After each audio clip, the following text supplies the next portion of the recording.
What's up guys, it's Britt, and today we are going to show you how to complete a belly pan. So basically we laser cut them and it starts like this.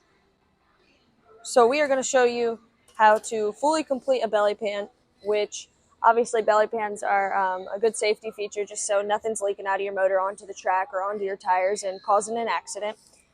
We do offer our belly pans with a right side cutout or a left side cutout depending what side your overflow tank is. A custom black powder coated one is $392.25. You can grab it off our store. If you're worried about not having tabs on your race car, we do have belly pan clamps also on our store. So let's get started how to do a belly pan. So step one, we're going to mark our bend lines where we need those to be at.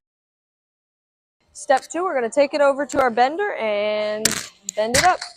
We bend the 90-degree first all the way around, and then go to the 20-degree angle on the lip of the belly pans. Step 3. We have to clean the belly pan with acetone, because aluminum is very important to be clean before welding. Step 4. We start welding the outside first, and then proceed to the inside with filler wire on the inside and outside. Alright guys, so here's our completed belly pan, and this is actually not an American chassis, so that works even better to show you that this belly pan is universal. So we got our belly pan clamps right here, and it just sits on the side of the frame like this. Obviously there's going to be 4 of them, and it will come with springs and rivets. So here's how the clamp goes on.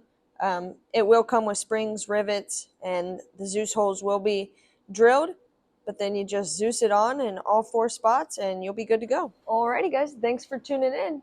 If you have any questions about our belly pan clamp-on style option, please feel free to shoot me a text or give me a call at 419-836-5070.